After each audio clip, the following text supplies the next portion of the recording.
Jadi Yang pertanyaan saya apa? ada dua. Rusia dan Kazakhstan kan mereka kan Muslimnya kan ortodoks, Pak. Maksudnya Kristennya ortodoks menggunakan jilbab. Itu sebenarnya tadi pertanyaan hampir sama.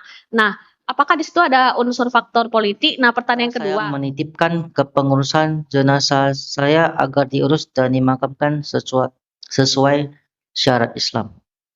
Asyhadu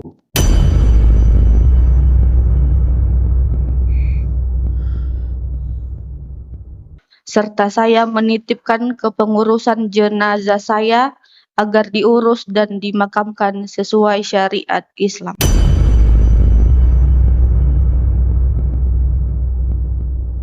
Berani mengatakan atau berfirman, inna dina indallahil Islam.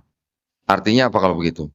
Berarti agama-agama yang lain berasal dari Allah Subhanahu wa taala atau bukan? Kalau begitu Islam agama yang paling benar atau yang benar, Pak? Yang benar, alhamdulillah. Kalau di sini langsung tegas yang benar gitu ya. Kalau di masjid lain bingung, yang benar atau yang paling benar gitu. Siapa yang paling benar? Ada aja yang angkat tangan gitu. Siapa yang benar? Ada yang angkat. Nah, kita umat Islam harus berani mengatakan bahwa Islam adalah agama yang benar. Jangan bilang agama yang paling benar gitu Islam. Kita boleh nggak bilang agama yang lain salah? Boleh nggak, Pak? Boleh. Kenapa nggak boleh? Kalau kita sebagai orang Islam ya kita harus berani bilang Islam agama yang benar, yang lain salah. Karena agama yang lain pun agama yang lain yang juga bisa bilang atau boleh bilang agama mereka yang benar, yang lain salah, termasuk Islam. Tetapi kalau bilang yang lain salah bukan berarti kita harus saling membenci, bukan. Kalau kita bilang Islam yang benar, yang lain salah, bukan berarti kita tidak boleh menghormati yang lain. Justru kita di Islam ternyata sangat dijunjung tinggi yang namanya lakum dinukum waliyadin. Ya artinya Allah Subhanahu wa taala tahu bahwa ada orang yang memang mau menjemput dan memelihara hidayah, tetapi juga masih ada orang yang belum mau menjemput hidayah. Makanya Allah Subhanahu wa taala selalu memberikan firman-firman di dalam Quran, firman-firman yang universal, firman-firman yang bisa menghargai orang lain apapun keyakinannya.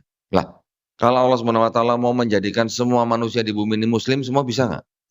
Mudah sekali ya. Tetapi kenapa tidak? Itulah gunanya buat kita supaya kita berdakwah, gitu ya. Baik, saya lahir dulu di sebuah keluarga yang tinggal di Semarang. Kemudian saya besarnya di Nusa Kambangan. Ada yang tahu Pak Nusa Kambangan, Pak? Bukan sebagai napi.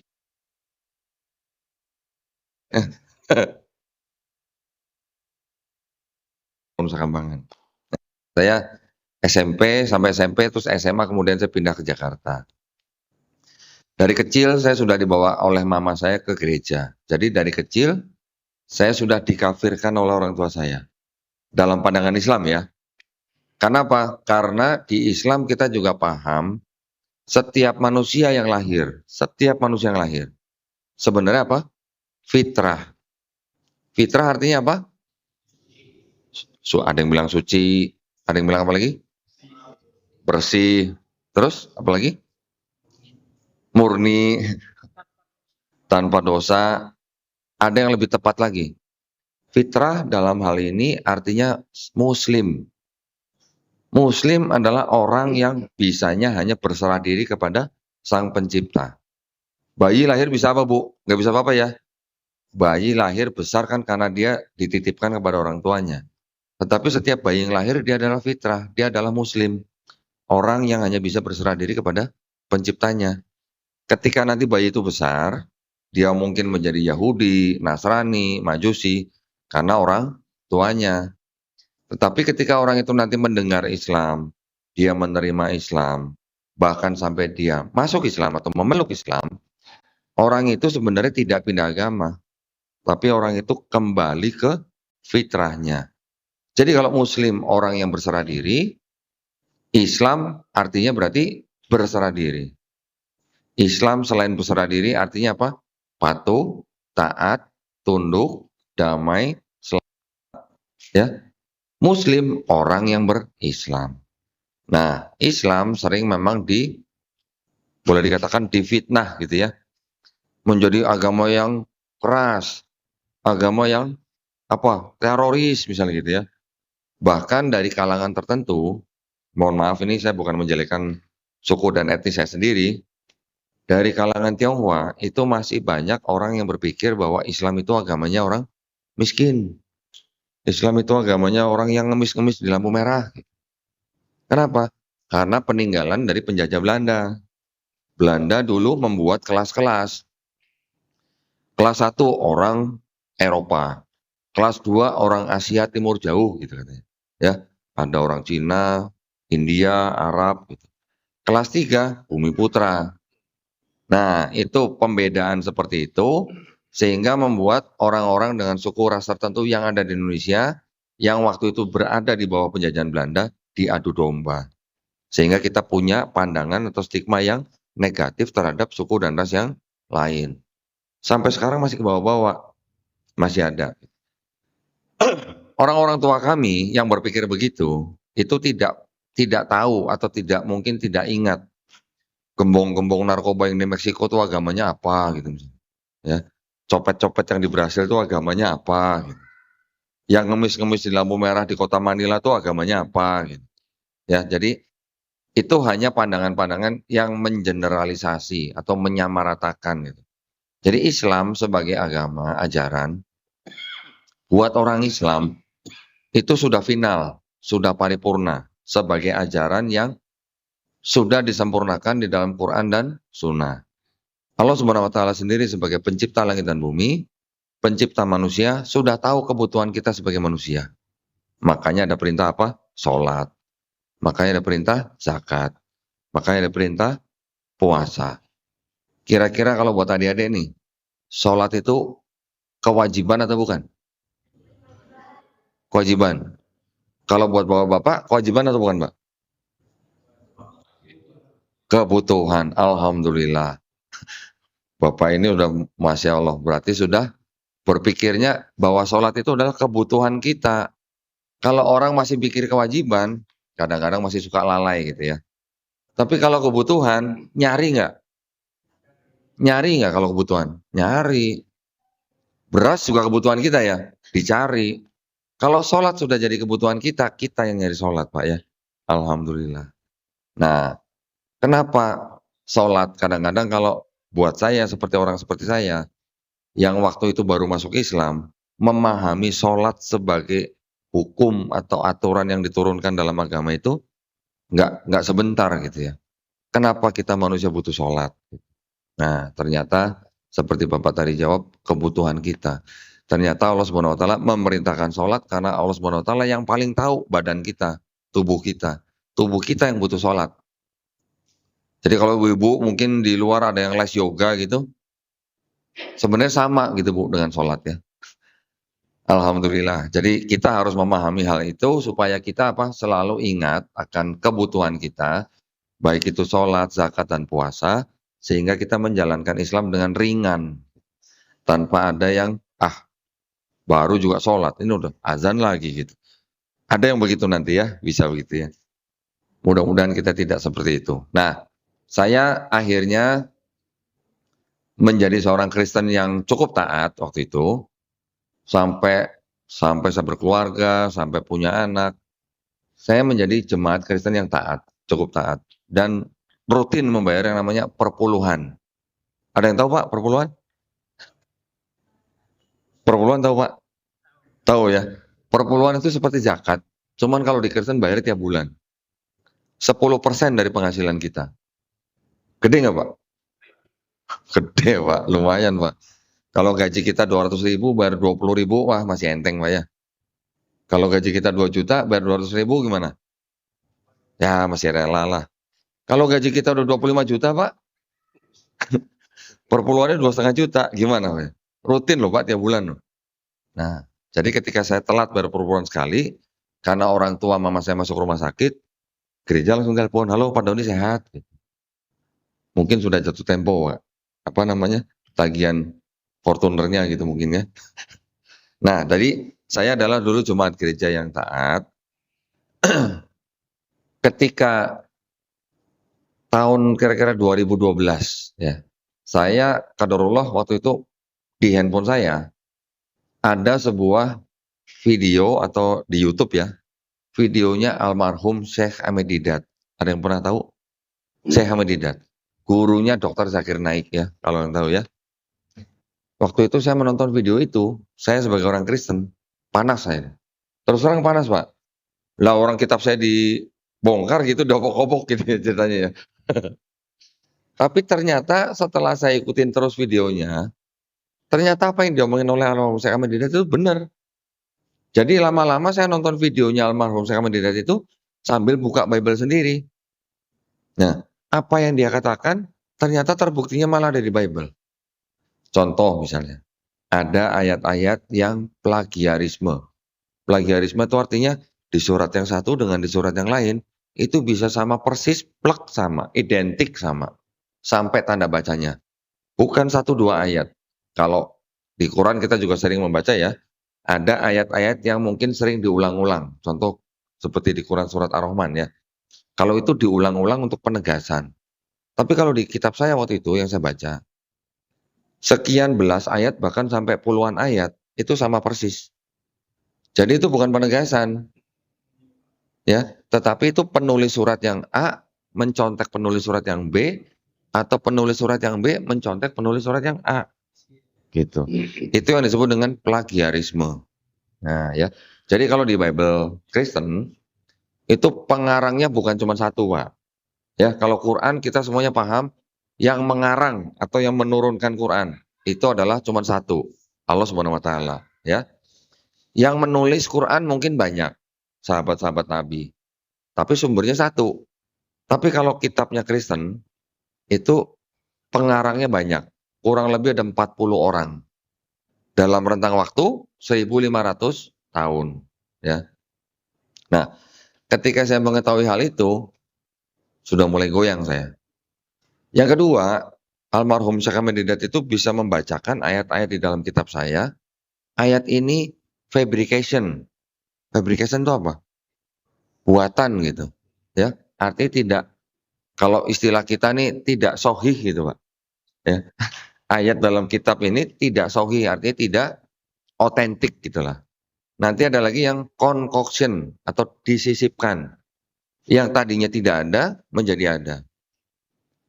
Banyak ayat-ayat yang begitu katanya. Disebutin macam-macam ayatnya. Jadi ketika saya mendengar, saya sambil buka. Saya mendengar, saya sambil buka. Lama-lama saya akhirnya mencari buktinya sendiri. Gitu. Bapak-bapak ini mohon maaf nih. Kalau sudah biasa baca Quran, kalau ada terjemahannya, ada asbabun nuzulnya, atau mungkin ada catatan kakinya di dalam Quran, dikatakan misalnya contoh nih Pak ya, contoh Nauzubillah Mujalik nih. Quran surat Al-Fatihah ayat 3 ternyata pasti tidak asli gitu. Di Quran kita ada tulisan begitu. Kira-kira rasanya gimana? Kalau pasti Pak ya, nggak mungkin bisa langsung menerima gitu kan. Begitu juga saya. Oh, Masya Allah, Alhamdulillah. Suruh ngopi dulu berarti kita. Kafe kita. Oh, ada kafe ya, Masya Allah ya. Alhamdulillah. Hangat. Ngopi dulu nih Pak, izin Pak. Saya kadang suka nggak enak kalau ngopi diliatin orang nih.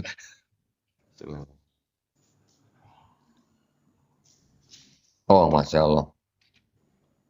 Nah, jadi saya dulu diberitahu ada ayat yang tidak asli dalam kitab saya cari buktinya. Alhamdulillah, akhirnya saya mendapatkan bukti dari kalangan mereka sendiri atau dari kalangan Kristen sendiri. Yang mana, ini sebelumnya saya izin ke BKM Masjid, saya buka kitab orang lain di sini, boleh Pak ya? Ini tujuannya untuk edukasi ini, bukan untuk menjadi orang Kristen nih ya.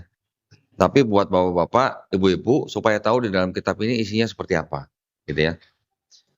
Saya tunjukin. Ini yang disebut kitab sucinya orang Kristen. Mereka tulis di sini tulisannya apa? Alkitab. Tulisannya Alkitab, ya. Tapi kita sebagai umat Islam, saya menghimbau bapak-bapak dan ibu-ibu jangan sebut kitabnya mereka Alkitab. Kenapa? Karena Al-Quran kita nama lainnya juga Alkitab. Betul nggak Pak? Jadi kita jangan sebut ini Alkitab, gitu, ya. Sebut saja ini Bible, gitu, ya. Kata Bible sekarang udah diserap ke dalam bahasa Indonesia. kitabnya orang Kristen untuk yang jemaat yang suka, yang hanya jemaat gitu lah ya. Itu yang ini. Tipis kan Pak? Ini kalau dibawa gini kan masih bisa gitu Pak. Nah kalau ini ada kitab yang isinya di dalamnya ada tafsirnya. Nah ada catatan kakinya. Kalau ini kitab ini bukan untuk jemaat. Ini untuk calon pendeta atau calon pastor gitu ya. Nah kalau ini kan susah dibawa sini Pak. Tebel gitu. Di dalam kitab ini isinya sebenarnya sama. Ayat-ayatnya sama ini dan ini. Hanya di dalam sini ada tambahan catatan lengkapnya. Ayat itu dulu mungkin asbabun nusulnya bagaimana, atau otentik atau tidak gitu ya. Saya tunjukkan satu ayat di dalam kitab ini yang akhirnya dulu menjadikan saya menganggap bahwa kitab ini buat saya sudah bukan kitab suci lagi. Karena ternyata ada catatan kaki yang bunyinya seperti ini ya. Di seluruh kitab mereka yang dianggap sebagai ayat yang mengajarkan tentang Trinitas, itu cuma satu Pak, cuma satu ayat dari seluruh kitab. Ayat satu-satunya ayat yang mengajarkan tentang konsep Trinitas cuma satu ayat. Sudah ada yang tahu Trinitas itu apa?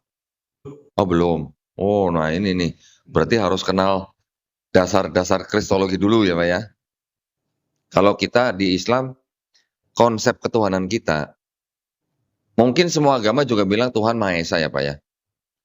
Kita sering membaca mungkin ya di dalam Quran, Qul huwallahu ahad. Di dalam kitab mereka, kalau di dalam Kristen yang Trinitarian, itu mereka mempercayai bahwa Tuhan itu Esa Pak. Tetap mereka bilang Tuhannya Esa. Tapi bisa bermanifestasi dalam 3 pribadi. 3 pribadi ini siapa? Bapa, Firman atau Anak, dan Roh Kudus. 3-tiganya ini semuanya Tuhan. Tapi bukan 3 Tuhan, tapi 1 Tuhan, Pak. Bisa paham nggak, Pak? Alhamdulillah kalau bingung, Pak. Kalau Bapak bilang paham, malah saya curiga jadinya nanti. Ya, jadi itu adalah akidahnya Kristen. Bapa Maha Kuasa, Yesus Maha Kuasa, Roh Kudus Maha Kuasa. Tapi bukan 3 Maha Kuasa, tapi 1 Maha Kuasa. Jadi orang Kristen mau disiksa, mau diikat, mau diapain, Tuhannya berapa? Tetap bilang 1, Pak. Tapi dalam 3 pribadi gitu, ya. Itu kepercayaan mereka. Dan kita harus menghormati kepercayaan orang lain, Pak. Ya. Mereka bilang mau manifestasi dalam 3 pribadi itu hak mereka. Kita tidak boleh ganggu, Pak. Ya. Kita tetap harus menghormati agama yang diakui oleh negara Republik Indonesia. Nah, tetapi ayat di dalam kitab mereka yang mengajarkan tentang Trinitas itu tadi, itu cuma 1 ayat di sini.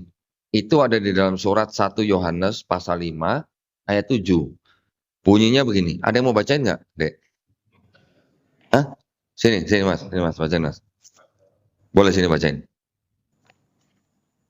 Nah, tenang aja, nggak apa-apa, baca ini nggak apa-apa, yang penting nggak pakai bismillah ya.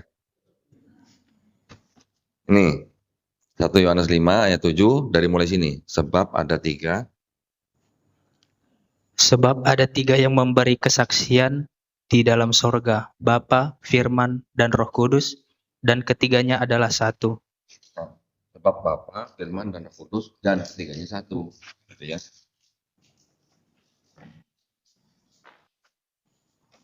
Nah, ya, ini bukti bahwa ada yang disebut Bapa, Firman, dan Roh Kudus, tapi ketiganya 1.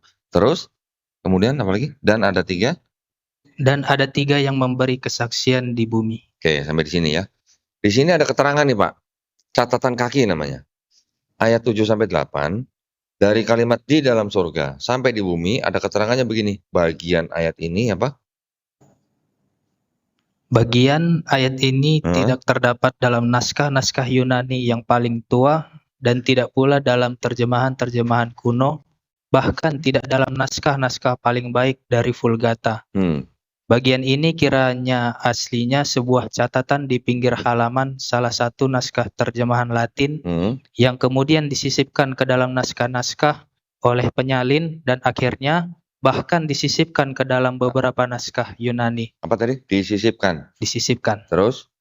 Karenanya bagian ini pasti tidak asli. Karenanya bagian ini atau ayat ini pasti tidak asli.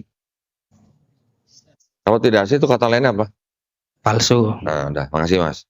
Nah, ya, ketika saya menemukan bukti seperti ini, barulah saya menganggap bahwa kitab saya ini buat saya waktu itu ya, saya anggap sudah tidak atau bukan kitab suci lagi. Nah, itu yang akhirnya saya keluar dari agama saya yang lama, kemudian saya mencari tahu agama mana yang benar gitu. Dulu agama ini buat saya benar, tapi ternyata karena kitabnya isinya ada begini, buat saya ini bukan kitab suci lagi. Akhirnya saya mencari dari nama agamanya aja deh. Kristen itu adalah berasal dari kata Kristus. Kristus itu adalah gelar daripada Yesus. Ada yang pernah dengar Bu Yesus? Tahu Yesus? Mangkut-mangkut tapi malu-malu gitu. Sama nggak dek Yesus sama Isa Al-Masih? Sama ya, Alhamdulillah. Sudah tahu ya. Karena ada Quran juga terjemahan bahasa Inggris menerjemahkan Isa putra Maryam dengan sebutan Jesus Son of Mary. Berarti sama orangnya. Nabinya sama, sosoknya sama, profilnya sama. Cuman diceritakan berbeda di dalam kitab ini. Dan di dalam Quran ceritanya berbeda. Walaupun banyak kesamaan, tetapi juga banyak yang berbeda. Nah, tetapi orangnya sama gitu ya. Jadi kalau kata Kristen itu artinya gelar untuk Yesus. Kristen dari kata Kristus. Kristus bahasa Indonesia. Bahasa Inggrisnya Christ. Bahasa Yunaninya Christos. Bahasa Ibraninya Mesias gitu ya. Bahasa Arabnya apa? Al-Masih. Sama ya. Ketika saya melihat agama yang lain, agama Yahudi. Yahudi berasal dari nama anak daripada Nabi Yakub. Ya, anak keempat namanya Yehuda. Yehuda akhirnya menjadi agama Yahudi. Hindu, kalau Hindu dari kata apa? Nama tempat daripada agama itu berasal di India. Ya. Kalau Buddha, Buddha itu nama apa? Gelar daripada Siddhartha Gautama. Kalau Konghucu, ada yang tahu nama apa? Konghucu? Nama nabinya.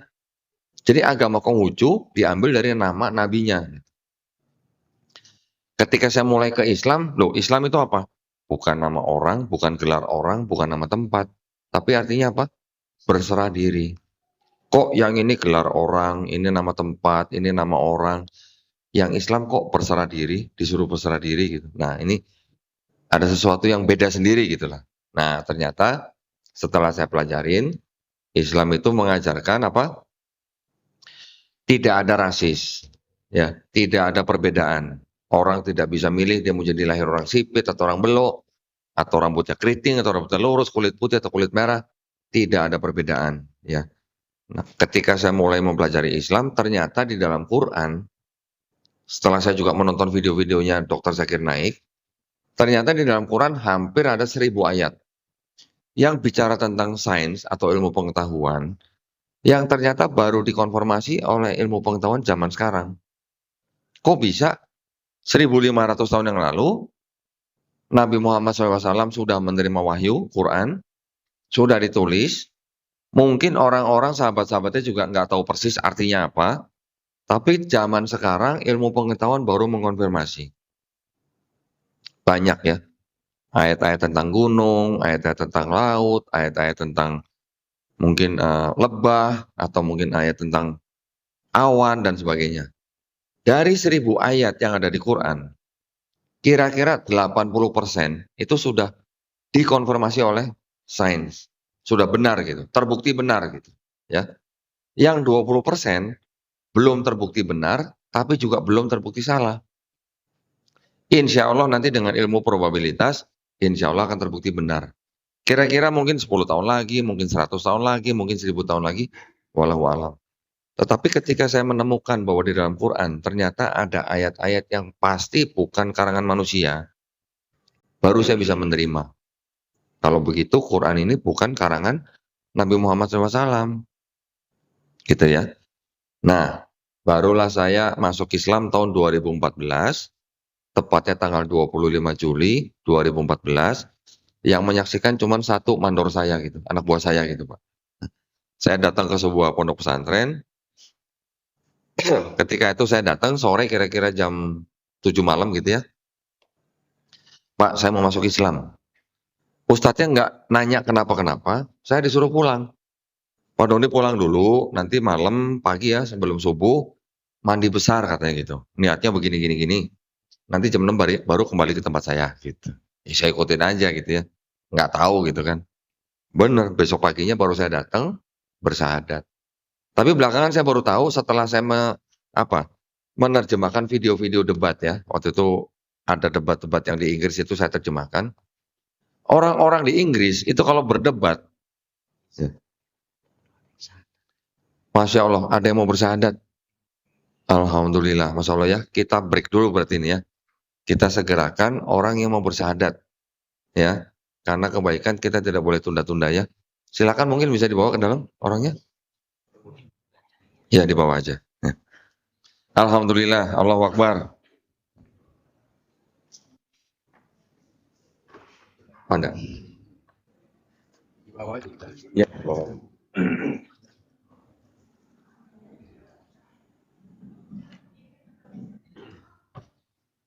Alhamdulillah. Ya, kita bawa aja. Ya. Bismillah. Duduk. Hadap saya gitu. Bismillah. Assalamualaikum warahmatullahi wabarakatuh. Sampai Ini mic-nya. Ini dulu yang bisa memberikan suasana di malam hari ini. Insya Allah ada 2 orang yang akan memberikan 2 syahadat. Ya. Tapi ini sudah ada 1 orang. panjang juga. Ini bisa lebih panjang lagi nggak? Oh, nggak bisa. Fendi. Apa yang wireless? Oh, itu sih. Boleh bisa pakai itu? Bisa cuman pendek ini. Pendek ya? Pendek. Heeh. Ini Cabut dulu.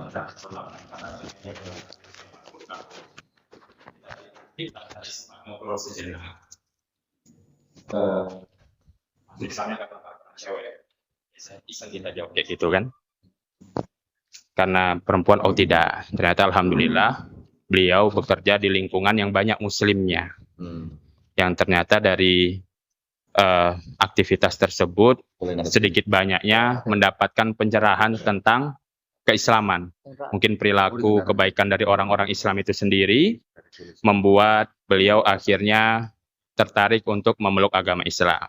Jadi alhamdulillah pada malam hari ini beliau sudah menguatkan tekadnya, niatnya, sampailah ke Masjid Al-Arif ini untuk kemudian didampingi sama Koh Dondi. Ini mirip-mirip namanya, Fendi dan Dondi. Nah, gitu ya. Jadi insya Allah kita akan sama-sama menyaksikan, dan bagi Mu'alaf Center Medan sendiri, beliau ini orang yang ke-147 di tahun 2024 ini. Ya. Jadi alhamdulillah. Jadi dan sebelumnya kami mengucapkan terima kasih buat tadi Bapak Ibu yang mungkin memberikan dukungan ke Mu'alaf Center Medan ya, karena kita sedang dalam rangka pembebasan rumah dakwah di Jalan Amaliun yang insya Allah akan kita jadikan tempat pelayanan pembinaan para mu'alaf ya. Jadi insya Allah beliau ini akan masuk dalam pembinaan kita juga. Mungkin langsung saja Koh Dondi akan membantu pendampingan syahadat. Tentunya nanti sebelum pendampingan bakal ada pertanyaan-pertanyaan, memastikan salah satunya ini sadar nggak nih, dalam keadaan diguna-guna nggak nih, dipaksa nggak nih, dalam tekanan nggak nih, dan semacamnya. Kepada Koh Dondi kami persilakan dengan segala hormat. Boleh datanya. Oh iya, Sudah. ini aja. Ini yang Fendi ini aja. Baik. Nanti jam 9. Baik. Alhamdulillah pada hari ini kita akan menyaksikan prosesi syahadat saudara Fendi. Betul ya namanya Fendi ya? Iya benar. Betul. Tempat tanggal lahir Medan, tahun saya nggak sebutin nih, biar nggak ketahuan umurnya. Warga negara Indonesia, agama sebelumnya Buddha, betul ya? Iya benar. Pekerjaan wira swasta. Seperti biasa, ketika ada orang mau masuk Islam, kita bertanya dulu. Ada 3 pertanyaan. Ya. Mudah-mudahan bisa dijawab dengan baik. Yang pertama, apakah Saudara Fendi menyatakan diri untuk memeluk agama Islam ini atas kemauan sendiri atau ada paksaan dari orang lain? Tidak ada paksaan. Jadi atas kemauan sendiri ya? Ya, secara sadar. Alhamdulillah, karena di dalam Islam kita tidak ada paksaan. Yang kedua, apakah Saudara Fendi ini masih punya orang tua? Masih Masih ada. Masih lengkap, papa mama? lengkap. Masih ya. Kira-kira apakah papa mamanya setuju kalau Fendi masuk Islam? Mereka tidak tahu. Tidak tahu, oh belum tahu ya? Belum tahu. Baik. Kenapa saya bertanya? Bukan berarti Saudara Fendi kalau mau masuk Islam harus izin orang tuanya, bukan. Ya. Tidak perlu minta izin orang tua. Kita hanya perlu minta izin kepada Allah SWT. Tetapi kenapa saya bertanya, nanti kalau misalnya orang tua tahu gitu ya misalnya, terus kemudian mereka menentang atau marah-marah, saya hanya bisa menyampaikan pesan bahwa Saudara Fendi nanti dalam menghadapi orang tua harus sebaik mungkin dan selembut mungkin. Ya, itu pesan saya. Ya, jangan kita sampai meninggikan suara kepada orang tua kita. Yang ketiga, di dalam Islam ada syariat-syariat. Setelah bersyahadat, ada syariat yaitu sholat, zakat, puasa, dan pergi haji jika mampu. Apakah Saudara Fendi berjanji untuk melaksanakan syariat-syariat tersebut? Iya. Alhamdulillah. Baik, kalau begitu, sudah pernah mendengar 2 kalimat syahadat? Sekilas. Sekilas. Pernah tahu artinya? Tidak Belum. tahu. Baik. Saya kasih tahu dulu ya bahwa 2 kalimat syahadat itu di dalam bahasa Arab adalah asyhadu alla ilaha illallah wa asyhadu anna muhammadar rasulullah. Artinya aku bersaksi. Aku bersaksi ini maksudnya aku berikrar ya bahwa tiada Tuhan selain Allah dan aku bersaksi Nabi Muhammad adalah utusan Allah. Itu artinya. Bisa menerima? Alhamdulillah. Iya. Alhamdulillah. Baik, kalau begitu kita sekarang melakukan prosesi syahadat. Ini tolong Fendi baca dari mulai sini. Sesungguhnya ya dari sini. Oh, yang ini sampai sini. Yang kayak kemarin juga sampai sini. Sampai sini ya. Baik, kalau gitu. Ini ada surat pernyataan yang nanti harus Fendi tanda tangani. Jadi Fendi baca dari sini surat pernyataan gitu ya. Terus kemudian saya yang bertanda tangan. Jadi dari sini langsung ke sini. Nama lahir ini, kemudian langsung agama sebelumnya saja. Alamat, tanggal lahir nggak usah. Oke. Ya, Ya. dari agama sebelumnya baru menyatakan dan seluruhnya sampai sini. Dari atas ya. Ya, 1, terus ini, terus nama, agama sebelumnya, langsung kalimat pernyataannya. Ya. Baik, silakan dibacakan di depan kita, pelan-pelan saja. Boleh Ya. Surat pernyataan masuk Islam. Saya yang bertanda tangan di bawah ini atas nama Fendi, tempat tanggal lahir Medan, agama sebelumnya Buddha, menyatakan bahwa mulai hari ini 7 Desember tahun 2024 di Medan, Indonesia, saya memeluk agama Islam tanpa adanya paksaan dari pihak manapun juga, dan saya dalam keadaan sehat, jasmani dan rohani. Dalam menyatakan hal ini, serta disaksikan oleh 2 orang saksi yang ikut bertanda tangan di surat ini. Dan semenjak surat ini ditandatangani, saya menyatakan meninggalkan semua kepercayaan saya sebelumnya, serta saya menitipkan kepengurusan jenazah saya agar diurus dan dimakamkan sesuai syarat Islam. Baik, kalau begitu kita sekarang mengucapkan 2 kalimat syahadat. Saya tuntun, kita berjabat tangan. Yang mic-nya dipegang pakai tangan kiri.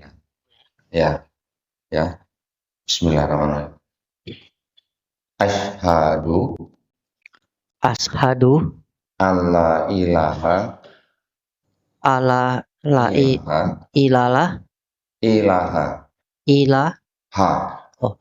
Asyhadu alla ilaha illallah illallah wa asyhadu wa asyhadu anna Ana Muhammadan Muhammadan Rasulullah. Rasulullah. Aku bersaksi Aku bersaksi tiada Tuhan tiada Tuhan yang layak disembah yang layak disembah selain Allah. selain Allah. Dan aku bersaksi Dan aku bersaksi Nabi Muhammad Nabi Muhammad adalah adalah utusan Allah. utusan Allah. Alhamdulillah. Jadi sudah sah menjadi muslim ya. Allahu Akbar. Saya peluk dulu sebagai saudara saya yang seiman yang baru. Mudah-mudahan istiqomah ya. Alhamdulillah. Senang sekali kita mendapatkan saudara seiman yang baru. Ada beberapa yang ingin saya sampaikan begini. Ketika saudara Fendi sekarang sudah sah menjadi muslim, nanti belajar Islamnya step by step. Ya, jangan terlalu ngebut juga, nanti malah bahaya. Pelan-pelan, nanti dibantu oleh Mualaf Center Indonesia Peduli. Belajar Islam mulai step by step. Dari mulai belajar sholat, nanti mulai belajar fikih, belajar akidah, ya sampai nanti belajar Iqra, sampai bisa baca Quran, insya Allah. Ya. Juga ada yang ingin saya sampaikan. Di dalam Islam begini, setiap manusia yang bukan Islam, yang masuk Islam, ya bersyahadat, insya Allah dosa-dosanya dari mulai dia akil balik sampai dia bersyahadat, insya Allah dihapuskan. Itu di dalam Islam. Tetapi kebaikannya yang pernah dilakukan juga dari akil balik sampai dia bersyahadat, insya Allah tetap dicatat sebagai amal kebaikan. Alhamdulillah, ini adalah sebuah kabar baik buat Fendi. Ya. Juga tadi seperti saya jelaskan di awal, mungkin kalau tadi Fendi belum dengar, di dalam Islam setiap manusia yang lahir itu fitrah. Fitrah artinya dia Muslim. Dia menjadi Yahudi, mungkin Buddha, mungkin Nasrani, mungkin Majusi karena orang tuanya. Ya. Tapi ketika orang itu nanti mendengar Islam, menerima Islam, bahkan sampai dia memeluk Islam, seperti Fendi sekarang, orang itu sebenarnya bukan beda agama, tetapi kembali ke fitrahnya. Ya, jadi kita sebutnya bukan convert, tapi revert gitu ya, kembali ke fitrah sebagai Muslim. Ya, mudah-mudahan saudara Fendi nanti bisa istiqomah dan jangan lupa doain kita semua nih. Sekarang Fendi nggak punya dosa, dosanya sudah 0, sama seperti bayi baru lahir belum ada dosa. Ya, doain kita semua supaya kita semuanya istiqomah dan husnul khotimah. Ya, amin ya rabbal alamin. Baik, kalau begitu, mungkin ada yang mau ditanyain? Belum, karena Tidak belum ada. mengerti. Kalau tidak ada yang ditanyain, saya mau tanya. Secara singkat aja, kenapa mau memeluk Islam? Singkat aja. Oke, yang pertama karena agama saya sebelumnya Buddha itu adalah agama bawaan dari orang tua, dan memilih agama itu adalah kebebasan setiap orang. Betul. Kemudian lingkungan saya selama ini kebanyakan lingkungan Muslim di Aceh, di Lok Semawe. Oh, terus? Jadi keseharian saya banyak bergaul dengan umat Muslim di sana. Dan Jangan-jangan udah bisa sholat? belum, Oh, belum. Belum ikut-ikutan waktu itu? Belum. kalau mengenai istilah-istilahnya saya tidak ngerti artinya, cuma ya saya sering melihat. Oke. Teman-temannya di lingkungannya Fendi, yang orang-orang Muslim itu, Fendi kesannya ngelihat mereka bagaimana? Kalau di Aceh, di Aceh intinya kalau hari Jumat ya kita kebanyakan kan dia sholat Jumat ya. Jumatan, ya. Jadi tidak ada kegiatan di sana, dan di jam sholat itu semua kegiatan di stop, baik toko pun itu ditutup untuk menghargai yang Muslim ini untuk sholat Jumat. Enggak, maksud saya, Fendi melihat teman-teman Muslim itu di sana bagaimana? Apa baik-baik atau ada yang Oh, di sana sih, yang bagaimana gitu? oke, di sana sih ramah-ramah sih kalau orang Aceh. Umumnya orang Aceh ramah-ramah. Alhamdulillah. Baik, kalau begitu Fendi melihat kebaikan Islam itu dari orang-orangnya, ya, orang-orang Aceh yang di sana. Sebenarnya baik atau jahat itu kan tergantung orangnya masing-masing. Ya. Jadi yang kita lihat itu kan secara umum. Kita tidak bisa menilai orang secara spesifik karena kita pun nggak tahu orangnya seperti apa kan. Ya. Kita kan nggak kenal. Jadi saya tidak secara subjektif. Oke, alhamdulillah. Berarti maksud saya, Saudara Fendi yang tinggal di lingkungan Muslim sudah melihat orang-orang Islam di sana ramah-ramah, ya. Ya, intinya itu. Baik. Nah, berarti itu adalah orang-orang Islam di Aceh yang sudah memperlihatkan akhlaknya Islam. Akhlak Islam dengan ramah-ramah itu juga merupakan salah satu akhlak. Alhamdulillah, Saudara Fendi sekarang sudah menjadi Muslim. Fendi sekarang juga saudara saya dan saudara kita semua di dalam iman. Setiap Muslim bersaudara. Ya, alhamdulillah. Nanti kalau ada pertanyaan bisa dibantu dengan Maul Center Indonesia Peduli. Ya, sekali lagi selamat. Oh iya, sudah sunat belum? Sunat. Belum. Tugas nih. Ini tanggung jawab MCIP nanti ya, harus sunat ya. Jangan khawatir. Oh, request model apa? Oh, bukan request pakai apa? Alhamdulillah. Jangan takut, gak sakit ya, tenang aja. Baik, kalau begitu bisa kembali ke tempat, nanti bisa pindah selanjutnya dengan MCIP ya. Alhamdulillah. Nggak ada bingkisan buat Fendi? Nggak ada bingkisan atau apa gitu? Nanti ya, di belakang ya. Baik, sekali lagi selamat ya.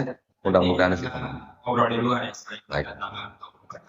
Ya, ini nanti ya. Baik. Terima kasih Pak Dondi. Alhamdulillah. Ya, insya Allah nanti akan dilanjut lagi yang akan dipandu oleh Profesor Fitri ya. Bisa diinformasikan. Ada satu lagi. Sekali lagi selamat ya. Alhamdulillah. Seorang wanita. Oh, ada lagi.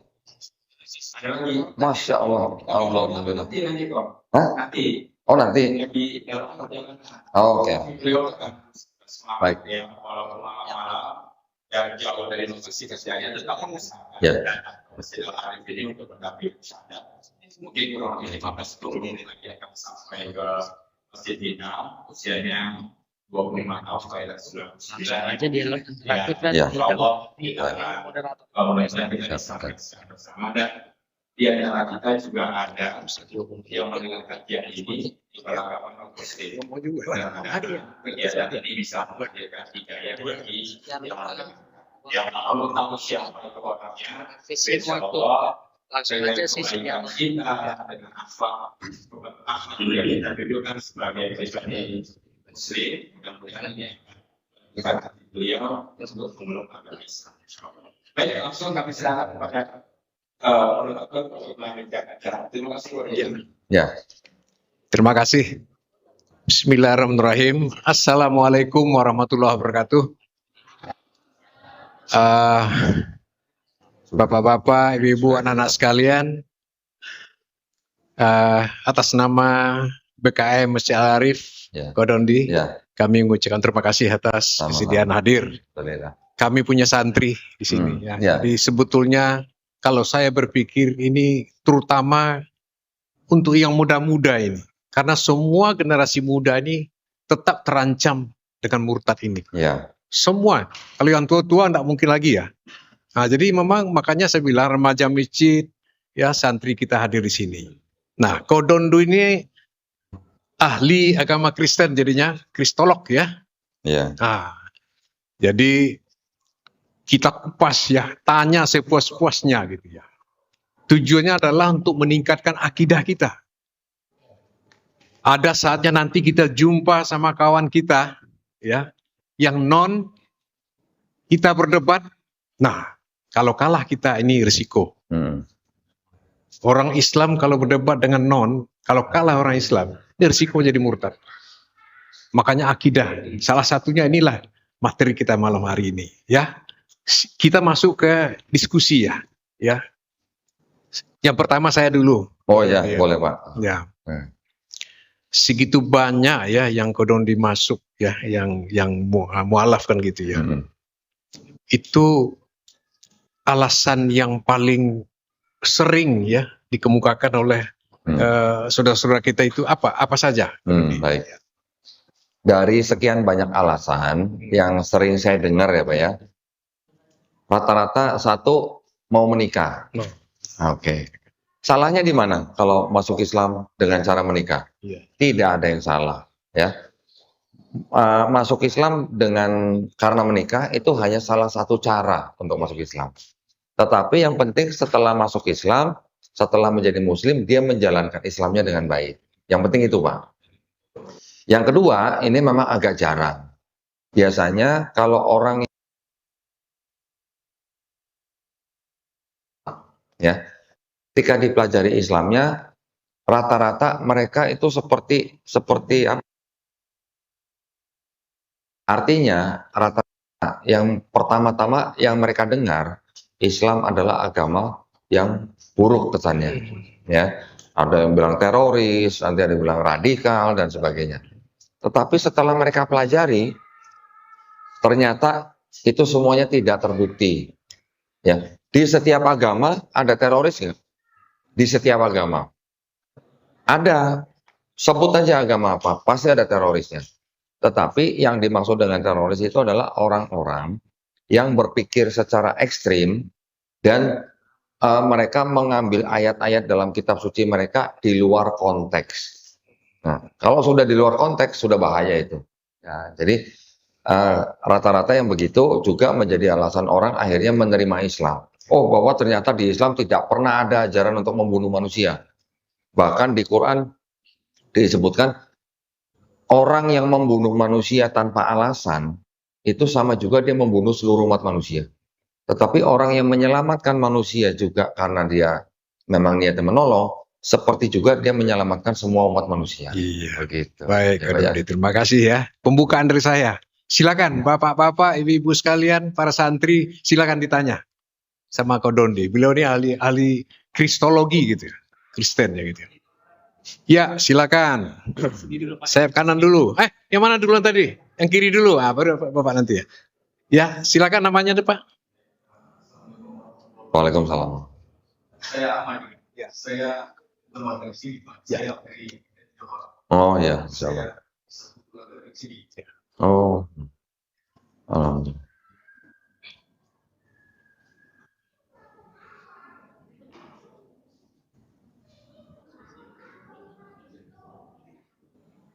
Ya, ya.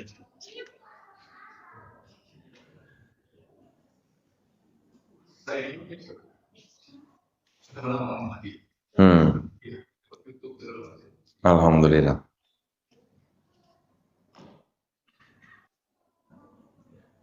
Ada satu hal yang saya pikirkan. Ini orang berbahaya, saya pikir. Berbahaya bagi sekolah mengatakan ini sosok yang berbahaya bagi agama lain. Jika itu mengubah semua agama-agama lain, terutama Kristen dan Hindu. Ada ayat yang tidak mampu berakomodasis semua arah. Ujung-ujungnya dia tewas. Itu bagaimana dari sekitar segala macam. Dan ini tidak aman. Dan kemudian dia manusia. Saya buat itu. Berarti akan jangan. Jadi suatu ketika saya akan diskusi dengan istri saya. Istri saya terang. Saya khawatir dengan kondisi. Jangan suatu ketika yang bikin cerai. Mungkin saya ingin menjadi biasa. Apa sih tidak ada kalau saya pasang tentang psikologi ini, itu luar biasa. Itu ayat-ayat itu. Jadi, ya tidak mungkin bisa dibenarkan secara umum. Iya. Dan saya juga mungkin ada seorang saya Jonathan Purnomo 6577. Ya. Lalu ada juga seorang penelitian yang kemudian terbuat dari manusia lalu memutus karena dia proses Allah. Pendeta Sulistyo namanya. Saya yakin tidak ada masalah sendiri. Maka saya juga yakin penutupnya juga bagaimana kemudian semuanya. Makanya saya katakan, itu harus dilindungi. Perlu perlindungan khusus kepada orang sosok yang pernah kuliah ini. Saya khawatir, itu saya ingin menyampaikan harapan saya bagaimana lebih memproteksi diri. Iya. Bagaimana juga Islam lebih memproteksi. Iya, baik. Saya yakin ini semua hasil. Ya. Luar biasa. Baik. Baik. Ya. Terima kasih, Pak. Silakan. Alhamdulillah, kami sudah memikirkan hal itu, Pak, ketika kita mau mulai gitu ya. Tetapi yang kami lakukan semuanya atas dasar niat lillahi ta'ala. Yang pertama itu. Dan kita tidak mencari penghargaan dari manusia. Kita tidak cari apapun yang ibaratnya ada penggantian materi apapun dari manusia. Ini semata-mata kami lakukan atas dasar iman Islam kita, supaya kita bisa membentengi akidah umat Islam dari upaya pemurtadan.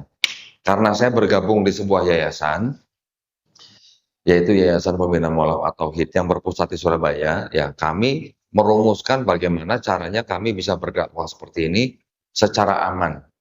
Kami sudah merumuskan dari awal bagaimana caranya supaya aman.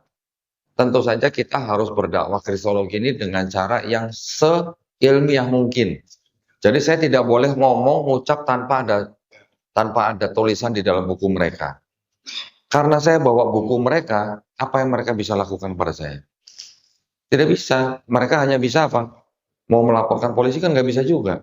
Saya bilang kalau ada yang mau melaporkan polisi, silakan saya bawa bukunya malah. Nanti kalau perlu saya bacain malah depan penyidik atau kalau depan hakim kalau perlu saya bilang. Jadi kita hanya membacakan apa yang tertulis di dalam kitab mereka. Dan kami di yayasan, kami ini juga sering berkomunikasi dan berinteraksi dengan Majelis Ulama Indonesia, Pak. Khususnya di MUI Pusat.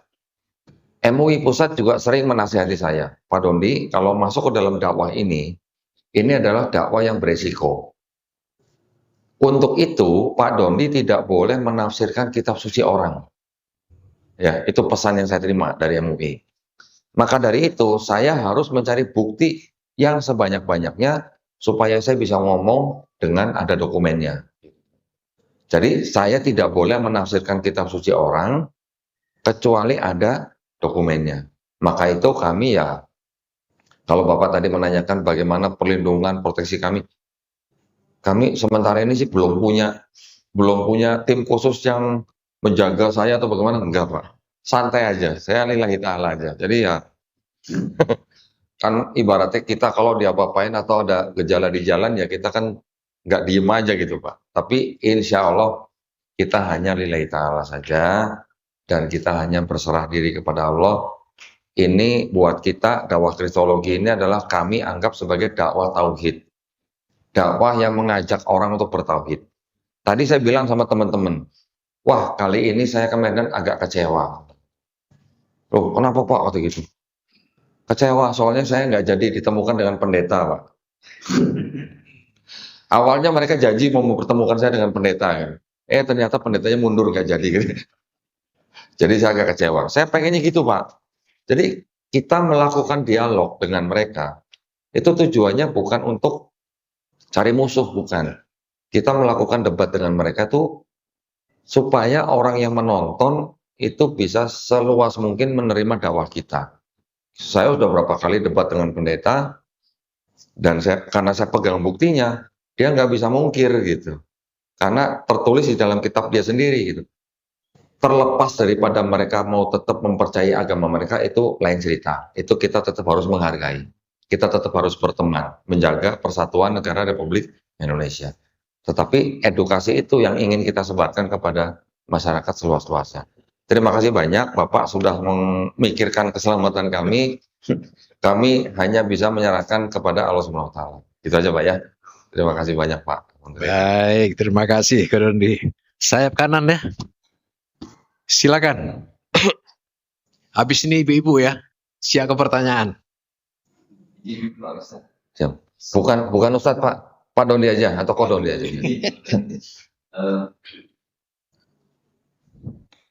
Mohon maaf.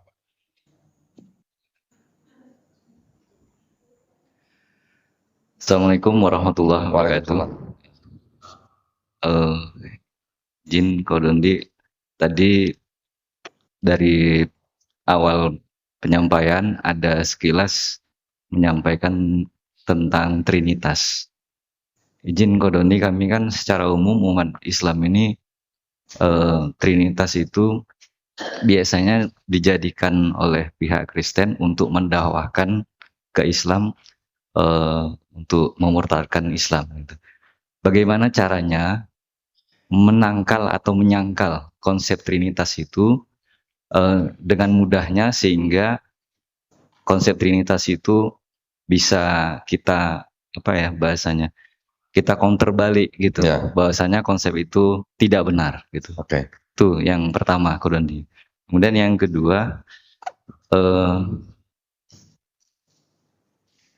kita sebagai umat Islam, apa yang harus kita lakukan untuk membentengi diri dan keluarga kita agar tidak terpapar oleh misi kristenisasi? Karena setahu saya ada informasi yang sudah jauh sebelumnya saya dapatkan bahwasanya Indonesia ini akan dikristenkan pada waktu itu tahun 2000. Nah ini 2024, artinya 24 tahun yang lalu misi kristenisasi di Indonesia itu sudah dicanangkan. Misinya targetnya adalah tahun 2000 itu Indonesia Kristen. Ya. Izin Kodondi. Baik. Demikian. Alhamdulillah. Saya coba jawab nomor 2 dulu ya Pak ya. Nah, biar nyambung. Ketika Indonesia merdeka, berapa jumlah umat Islam di Indonesia? Persentasenya 95% Pak. Kurang lebih ya Pak ya. Ketika peristiwa G30 SPKI, berapa jumlah umat Islam di Indonesia? Turun kira-kira 90%. Ya. Karena banyak juga yang diduga sebagai anggota PKI, kira-kira 3 juta orang Pak masuk Kristen, didekati sama agama Kristen, ya. Kemudian ketika mulai pemerintahan Orde Baru gitu ya, sampai kemarin mungkin kita melihat sampai kira-kira 10-15 tahun yang lalu, umat Islam di Indonesia tinggal 86,7%. Alhamdulillah, saya melihat data dari Kementerian Agama. Setelah saya rekap dari tahun 2019 sampai tahun 2023, yang tadinya Islam turun terus walaupun pelan-pelan, alhamdulillah sekarang sedikit naik Pak. Nah, jadi dari tahun 2020 ya, data saya yang terakhir sampai 2023, jumlah penduduk Indonesia naik, jumlah penduduknya kurang lebih 8, sekian juta. Persentasenya naik 0,21%. Jadi sekarang total 87, sekian persen. Ya. Naiknya 0,1%. Yang saya kaget, Kristen Protestan dan Kristen jumlah penduduknya naik kira-kira 700.000 Pak. Tapi persentasenya turun. Ada apa gitu? Nah, jadi Islam ternyata memang menjadi agama yang mempunyai pertumbuhan paling tinggi di seluruh dunia. Termasuk ternyata Indonesia juga naik. Saya juga alhamdulillah saya bersyukur kalau tadinya Islam di Indonesia itu turun terus, Kristennya naik, sekarang Islamnya mulai bangkit. Kristennya malah turun. Kira-kira kalau Bapak tadi bilang tahun 2000 ada proyek mengkristenkan Indonesia, itu jauh sebelumnya sudah ada lagi Pak. Nah, kalau yang tahun 2000 itu yang saya tahu namanya Joshua Project, Pak. Nah, benar. Kalau kita buka website, ada website namanya Joshua Project. Itu nanti kita pilih klik negara Indonesia. Itu nanti bisa kelihatan di Indonesia, di setiap kita bisa lihat kantong-kantong Kristen ada di mana aja. Paling banyak di mana? Di Papua, kantong Kristen. Nah, tetapi kalau perhitungan kita, paham saja. Proyeksi mereka untuk mengkristenkan Indonesia dari kira-kira 20 tahun yang lalu, itu boleh dikatakan tidak berhasil. Ya, tidak berhasil. Karena nggak cuma di Indonesia, di negara barat pun Kristen sudah mengalami penurunan. Jadi Islam sekarang dianggap sebagai agama yang pertumbuhannya paling tinggi di seluruh dunia, bahkan lebih tinggi dari tingkat kelahiran manusia. Ya. Di Amerika, makanya gini, saya tidak mau terlalu apa namanya ya, terlalu menganggap sesuatu yang kelihatannya merugikan Islam sebagai sesuatu yang benar-benar merugikan Islam. Maksud saya begini, belum lama kita menonton berita mungkin Al-Quran dibakar ya, di mana tuh, di Swedia atau di Belgia ya, Swedia ya, betul ya. Setelah Quran dibakar, waktu itu umat Islam marah dong, marah. Tetapi setelah itu ternyata negara Qatar mencetak 100.000 Quran dalam bahasa Swedia dikirim ke Swedia. 100.000 Pak, yang dibakar 1, yang dikirim 100.000. Alhamdulillah, ya kan Pak? Dulu ketika peristiwa 9/11 World Trade Center yang di New York, coba bagaimana Islam difitnah sebagai biang keladi daripada kejadian tersebut, ya kan? Islam dituduh teroris dan sebagainya. Dari kejadian tersebut, ribuan orang meninggal di situ. Tetapi dari kejadian itu, ternyata banyak orang pengen belajar Islam. Dari kejadian World Trade Center, setelah itu 20.000 sampai 30.000 orang Amerika setiap tahunnya masuk Islam. Alhamdulillah, ya kan Pak? Kejadian di Gaza belum lama 7 Oktober tahun lalu. Itu juga membawa banyak orang menjemput hidayah. Bagaimana mereka melihat keteguhan umat Islam di Palestina mengalami penderitaan yang luar biasa, tapi kok mereka tabah gitu, ya? Itu juga banyak membawa. Nah, jadi kita sebagai umat Islam tidak pernah tahu apa hikmah di balik kejadian-kejadian di dunia yang mana Allah gunakan sebagai kebangkitan umat Islam. Jadi kita jangan terlalu pesimis gitu Pak. Walaupun sampai sekarang masih ada istilah Islamofobia. Betul kan? Sampai sekarang masih ada kan Islamofobia ya? Pernah dengar nggak Bu, Pak? Kristenfobia? Nggak ada. Yang ada hanya Islamofobia. Karena apa? Itulah upaya-upaya dari orang luar Islam yang ingin menghancurkan Islam. Dengan apa? Dengan cara merusak Islam, baik dari luar maupun dari dalam. Proyek Islamofobia sendiri Pak, sampai 2014 yang saya baca, menghabiskan dana kira-kira $1,5 miliar Amerika Serikat. Begitu besar biayanya ya. Jadi kita tidak perlu bagaimana-bagaimana, yang penting kita tetap harus menjalankan Islam dengan baik dan menjaga ukhuwah Islamiyah. Itu yang paling membuat kita Pak, penting ya. Yang kedua tadi, yang pertanyaan pertama mengenai Trinitas. Bagaimana cara kita menjawab atau menyanggah gitu ya. Yang paling efektif yang tadi saya bacain Pak itu Pak. Karena ini berasal dari kitab mereka sendiri gitu. Kalau kita berdiskusi dengan mereka, Trinitas itu tidak masuk akal buat kita begitu. Tapi buat mereka kan, mereka terima-terima aja. Entah mereka ngerti beneran atau nggak ngerti beneran, itu urusan mereka gitu. Tapi mereka bilang ya itu memang Tuhan itu memang sudah sangat mengasihi manusia, makanya harus turun jadi manusia untuk menebus dosa manusia dengan cara mati di atas kayu salib. Banyak hal-hal pemikiran-pemikiran yang simpel yang bisa menyanggah konsep itu gitu. Mereka bilang Yesus itu kan Tuhan juga. Tuhan yang memang sengaja turun ke bumi untuk menebus dosa manusia dengan cara mati di atas kayu salib. Kita tanya Pak, kalau Yesus itu Tuhan, sebelum dia turun ke bumi, dia tahu nggak dia bakal mati di atas kayu salib? Sebagai Tuhan. Harus tahu, kalau nggak tahu bukan Tuhan namanya gitu kan. Harus tahu bahwa dia akan mati untuk menebus dosa manusia. Kalau dia tahu mau turun ke bumi untuk menebus dosa manusia dengan cara mati di atas kayu salib, boleh nggak saya sebut itu sebagai misi bunuh diri? Misinya Pak, bukan motivasinya, misinya. Boleh nggak itu saya sebut misi bunuh diri? Boleh. Boleh. Nah sekarang konsep penebusan dosa yang macam apa kalau harus dilakukan dengan cara bunuh diri? Orang Kristen bilang bahwa Yesus mati di atas kayu salib untuk menebus dosa mereka. Tapi setiap Kristen saya tanya, Bapak, Ibu kalau punya kesempatan lihat Yesus disalib, mau disalib, Bapak Ibu mau nolong Yesus supaya disalib atau supaya menolong Yesus supaya tidak disalib? Awal-awalnya kalau mereka bingung dengan nalar atau dengan refleks, saya akan nolong Yesus supaya tidak disalib karena cinta Yesus gitu Pak. Kalau nolong Yesus gak disalib berarti gak ditebus dosanya. Oh iya ya kata gitu. Nanti akan bingung sendiri. Kalau begitu saya diemin aja, nggak usah ditolongin gitu. Berarti tega melihat junjungannya disalib. Berarti egois dong, maunya ditebus dosanya. dengan cara orang mati disalib. Hal seperti itu juga bisa, Pak. Yang berikutnya begini. Ini pertanyaan-pertanyaan pancingan sebenarnya. Karena nanti ujung-ujungnya saya akan membuktikan sesuatu.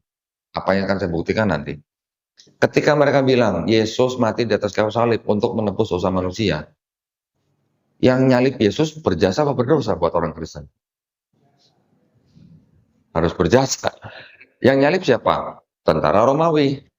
Tentara Romawi disuruh siapa? Disuruh Gubernur Pilatus. Gubernur Pilatus diminta sama siapa? Oleh imam-imam Yahudi. Imam-imam Yahudi bisa dapat Yesus dari mana? Dari Yudas Iskariot. Yudas Iskariot bisa nyerahin Yesus kenapa? Karena dibisikin iblis. Ada ayatnya, Pak. Kalau iblis membisiki Yudas untuk menyerahkan Yesus, Yesus kemudian disalib, kemudian iblisnya berjasa apa berdosa buat orang Kristen? Gitu, Pak ya. Nanti pendeta yang tahu akan menjawab begini, karena itu sudah rencana Tuhan. Kalau gitu Tuhan bersekongkol dengan iblis atau gimana? Oh enggak, itu sudah dinubuatkan. Dinubuatkan di mana? Di perjanjian lama katanya. Ya, perjanjian lama. Sudah dinubuatkan memang harus mati di atas kayu salib. Saya tanya lagi, kalau gitu perjanjian lama itu kitab siapa sebenarnya?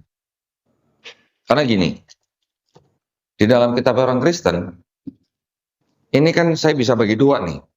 Ada yang indeks warna hitam, ada indeks warna merah. Yang warna hitam ini yang disebut dengan perjanjian lama. Ini sebenarnya bukan punya orang Kristen, Pak. Ini punyanya orang Yahudi. Kok bisa begitu? Ada kitabnya nih. Ini kitabnya. Yang menjadi cikal bakal menjadi perjanjian lama di sini. Nah, kitab ini sudah ditulis, sudah disusun kira-kira 500 tahun sebelum ada agama Kristen. Kalau gitu, yang berhak menafsirkan ini siapa? Hah? Siapa, Pak? Ini kitabnya orang Yahudi, yang berhak menafsirkan siapa? Ya orang Yahudi dong. Kalau Quran yang berhak menafsirkan siapa, Pak? Ya ulama Islam. Oke, orang Kristen juga punya kitab yang merah nih ya, yang merah-merah. Yang berhak menafsirkan ini siapa? Ya orang Kristen. Tetapi yang terjadi adalah kitabnya orang Yahudi yang ini, setelah diterjemahkan menjadi bahasa Yunani, kemudian terjemahannya dirubah-rubah oleh orang Kristen awal, kemudian ditafsirkan dengan kacamata Kristen, baru dijadikan sebagian dari kitabnya orang Kristen. Yang ini. Bahasa Yunani yang mana? Yang ini nih.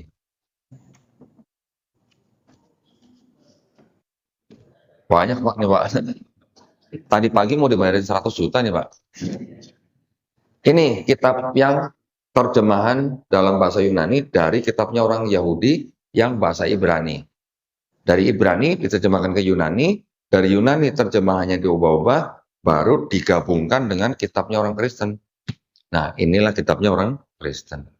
Jadi kitabnya orang Kristen itu separohnya punya Yahudi sebenarnya. Kalau begitu, berarti Kristen sudah menafsirkan kitabnya orang Yahudi dengan kacamatanya Kristen. Gitu ya. Nah, pertanyaan pokoknya tadi bagaimana menyanggah Trinitas. Tadi bisa dengan cara seperti itu, bisa juga dengan bukti yang seperti ini, yang tadi saya bacakan, yang tadi dibacakan sama Mas Ed ya. Ayat ini pasti tidak asli. Gimana kalau ayat yang mengajarkan Trinitas ternyata tidak asli gitu. Tapi masalah mereka mau percaya, ya monggo silahkan. Kita hanya bermain literasi gitu. Ada buktinya kok ayat ini tidak asli gitu. Gitu, ya Pak ya. Mudah-mudahan menjawab pertanyaan Pak. Yang lebih simpel maksudnya gini. Ketika mungkin ada orang Kristen yang mendatangi rumah Bapak gitu ya, ngajak Bapak untuk masuk Kristen gitu ya. Tanya aja, Pak, di kitab ini Yesus doanya gimana caranya? Sujud. Pak, di kitab ini Yesus disunat nggak? Disunat. Kalian sunat nggak orang Kristen? Ada yang sunat, ada yang enggak. Tapi kebanyakan enggak. Kalaupun ada yang sunat karena alasan kesehatan. Pak, di kitab ini Yesus makan babi nggak? Enggak. Nah, orang Kristen kebanyakan makan babi. Pak, di kitab ini Yesus puasa nggak? Puasa. Kebanyakan orang Kristen malah nggak puasa.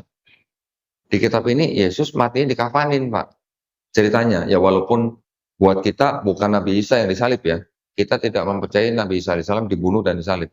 Tapi di sini diceritakan Yesus disalib, jenazahnya dikafanin, Pak. Nah, sekarang umat beragama apa yang doanya sujud, disunat, nggak makan babi, puasa, dan jenazahnya dikafanin? Agama apa? Islam. Berarti kita ini malah sebenarnya kalau boleh dikatakan mengikuti sunnah Yesus di Bible dong. Sunnah Yesus gitu. Ya, kira-kira begitu, Pak. Ya, walaupun yang kita lakukan sekarang adalah syariat yang sudah disempurnakan dalam Quran dan Sunnah, tetapi di dalam kitab mereka Yesus malah diceritakan begitu. Berarti kan ada kemiripan. Yesus doanya sujud. Nabi Muhammad SAW diperintahkan sujud. Quran surat Al-Hajj ayat 77. Nabi-nabi di perjanjian lama juga diperintahkan sujud. Kejadian 17:3 Abraham sujud. Keluaran 3:48 Nabi Musa sujud. Bilangan 16:22 Nabi Musa dan Harun sujud. 1 Tawarik 29:20, Mazmur 95 ayat 6 Nabi Daud dan umatnya sujud. Nehemia 8 ayat 6 Nabi Esra sujud. Yosua 5 ayat 14 Nabi Yosua bin Nun sujud. Yesus di sini Matius 26:39 sujud. Nabi Muhammad SAW juga diperintahkan sujud. Kalau Nabi Muhammad SAW adalah seorang Muslim, terus Yesus, Esra, Nabi Musa, Nabi Harun semuanya Muslim bukan berarti kalau gitu, Pak, kira-kira, Pak. Jadi ada kesamaan, memang masih ada kesamaan, tapi yang dalam hal akidah ya, Pak ya. Dalam hal akidah, semua nabi-nabi dalam perjanjian lama tidak ada yang mengajarkan Trinitas. Sekalinya ada ayat Trinitas, ya ayat ini tidak asli. Jadi ini memang sudah berubah-ubah. Banyak memang perlu dipelajarin, Pak, tapi kalau yang hal-hal yang praktis ya tadi seperti itu. Ya, Pak ya, mudah-mudahan menjawab pertanyaan, Pak. Silakan yang lain. Terima kasih. Silakan. Dari santri. Santri silakan ya. Assalamualaikum warahmatullahi wabarakatuh. Waalaikumsalam warahmatullahi wabarakatuh. Izin bertanya kok. Saya kan nama saya Muhammad Thorik dari Rumah Tafis Al-Arif. Jadi saya hidup dan dibesarkan itu di lingkungan Kristen kok. Jadi saya sangat familiar gitu dengan bahasa-bahasa yang kau sebutkan tadi. Terus tuh saya pernah mengalami satu kejadian yang membuat saya ambigu. Saya juga udah pernah bertanya sama orang lain mungkin yang Kristen itu. Jadi waktu saya di sekolah dasar, jadi di sekolah dasar itu ada dibedakan kelasnya Islam dan Kristen gitu. Jadi di saat saya belajar agama Islam dan di sebelah jalan agama Kristen kan ada itu namanya yang mencukutkan setan yang jarang kepang itu, tahu nggak kok? Jarang kepang? Iya. Tahu. Jadi kan ada siswa dari SD itu mengikuti ritual yang begitu-gitu. Jadi di saat itu saya berpikir mereka melakukan doa. Selesai doa, jadi ada 2 murid dari sekolah dasar itu yang malah kayak kepanasan gitu, kayak kerasukan. Jadi saya bingungnya di sini. Kan kau bilang tadi Alkitab itu udah dirubah-rubah. Kenapa mereka di saat berdoa dengan Alkitab atau dengan doa-doa mereka malah justru kayak sedang diruqyah gitu kok. Sekian pertanyaan saya. Terima kasih. Berarti gini, bisa nggak ketika orang berdoa, yang merespon adalah jin? Bisa nggak? Bisa. Bisa. Ya, belum lagi nanti mereka juga punya yang namanya minyak urapan. Pernah dengar? Nah, ada minyak yang didoakan terus sama pendetanya, dan minyak urapan ini dipercaya bisa untuk menyembuhkan orang sakit misalnya. Belum lagi nanti lewat mimpi-mimpi. Di dalam Islam kita tahu, jin bisa menyerupai siapa saja, kecuali Rasulullah. Nah, berarti kalau ada orang mimpi, melihat Yesus, katanya, nanti bilangnya sudah mengalami pengalaman pribadi. Ya, ketika setiap kali saya berdiskusi dengan orang Kristen yang mengaku mimpi ketemu Yesus, saya selalu tanya begini, yang kamu lihat Yesus itu dalam mimpi, itu mirip siapa? Mirip Jim Caviezel, atau mirip Robert Duvall, atau mirip Willem Dafoe? Ini nama-nama aktor yang berperan jadi Yesus nih pada film nih. Ya, jadi saya selalu tanya begitu, yang kamu lihat itu mirip siapa gitu? Mereka nggak bisa jawab. Jadi artinya kalau mimpi-mimpi itu satu kemungkinan bisa juga itu adalah penampakan dari jin. Kedua, mimpi itu juga bisa merupakan pikiran di bawah alam sadar yang keluar ketika orang tidur, ya, atau bunga mimpi. Jadi kenapa dia yang mimpi harus kita yang percaya gitu? Nah, kita harus mempelajari atau mempercayai sesuatu itu dari sebuah kitab, karena fondasi dari sebuah agama itu adalah kitab sucinya, gitu. Ya, kalau dulu memang mungkin mempunyai banyak pengalaman dengan lingkungan yang Kristen, sekarang sudah berubah atau masih? Masih, sekarang masih banyak orang Kristen di dekat rumahnya. Ya sudah, kalau memang sekarang juga masih, tinggal tunjukin aja akhlak Islamnya bagaimana. Dan jangan sedikit-sedikit percaya dengan hal-hal yang seperti itu gitu lah. Ya, pesan saya cuma begitu aja. Kalau dengar, oh saya mimpi itu nggak usah dipercaya. Kesurupan.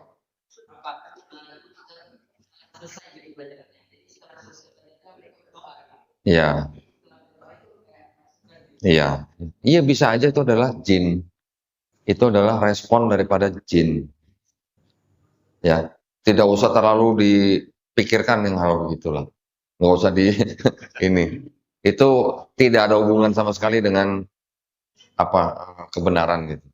Ya, pelajarin aja terus Islamnya. Di dalam Islam kan kita percaya gaib. Kita juga percaya ada jin gitu. Jin itu bisa merespon hal-hal seperti itu. Nggak usah orang Kristen, orang Islam yang melakukan amalan-amalan tertentu aja bisa jadi yang merespon adalah jin. Gitu. Ya.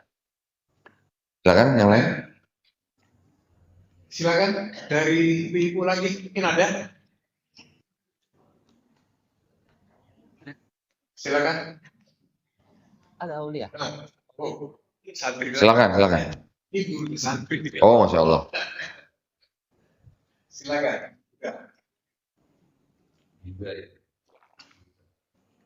Bismillahirrahmanirrahim. Assalamualaikum warahmatullahi wabarakatuh. Waalaikumsalam. Perkenalkan, saya Abdullah Bilhuda. Saya termasuk salah satu santri juga di Rumah Tafsir Al-Arif. Mengkaji tentang kristenisasi ini. Sekarang itu kan banyak seperti debat agama dan lain sebagainya.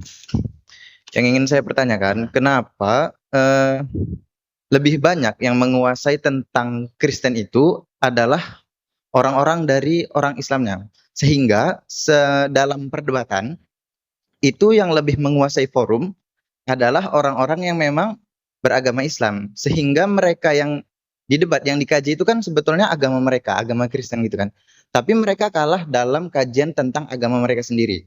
Yang ingin saya pertanyakan terkait tadi dengan kau sudah bilang antara yang di Bible aslinya dengan yang tafsirannya, itu kan dalam tafsiran itu dikatakan itu tidak asli atau tambahan. Yang menafsirkan itu kan memang orang mereka sendiri. Mereka membuat mengetahui itu adalah hal yang bukan asli atau palsu kan gitu. Mengapa mereka tetap kekeh dengan pendirian mereka setelah mengetahui itu? Dan apakah yang mengetahui itu hanya kalangan atas saja atau para pemimpin pastor dan lain sebagainya, atau memang para jamaatnya bisa mengakses tafsiran dari Bible mereka tersebut? Terima kasih. Baik. Kalau yang jemaat biasa rata-rata nggak bisa akses, kecuali kalau dia benar-benar belajar. Ya. Kitab yang tadi saya pegang yang tebal itu tidak untuk diperdagangkan. Nih, tulisannya begini nih. Mohon maaf Pak ya, kitab suci Katolik ya. Iya. Apa Pak? Iya, tidak untuk diperdagangkan. Nah, ya. Kitab suci Katolik dengan pengantar dan catatan lengkap 2009 dipersembahkan kepada umat Katolik Indonesia oleh Direktorat Jenderal Bimbingan Masyarakat Katolik Departemen Agama Republik Indonesia. Resmi nggak? Resmi. Tidak semua masyarakat Kristen sendiri bisa punya akses buku seperti ini. Tapi hal-hal seperti ini sekarang makin kesini makin umum, ya. Jadi makin mudah diakses. Kalau punya HP Android bisa install namanya Tafsiran. Juga install Alkitab, gitu ya. Alkitab dan install Tafsiran itu bisa nge-link, bisa buka catatan kaki seperti itu. Yang catatan kaki seperti itu tadi, itu tafsiran dari tafsir namanya Jerusalem. Itu bisa dibuka. Ya, jadi sekarang sudah tidak perlu beli kitab seperti ini. Kemarin ada yang nawarin saya kitab seperti ini 15 juta, Pak. Ya, sekarang di Android sudah bisa dibuka. Nah, kalau nanya kenapa mereka kok kekeh gitu. Orang Medan tahu kekeh ya? Nah, tahu ya. Bahasa Sunda kan gitu ya. Kenapa mereka begitu? Rata-rata mereka awam dan mereka rata-rata terikat oleh urusan duniawi. Bisa urusan pekerjaan, bisa urusan sosial, bisa urusan macam-macam jabatan dan sebagainya. Keluarga dan sebagainya. Jadi buat mereka hal-hal yang seperti itu tadi tuh mereka anggap nggak penting gitu kan. Yang penting buat mereka pengalaman pribadi dengan Yesus. Nah, kalau sudah bicara pengalaman pribadi, dikasih tahu begini, nggak efek.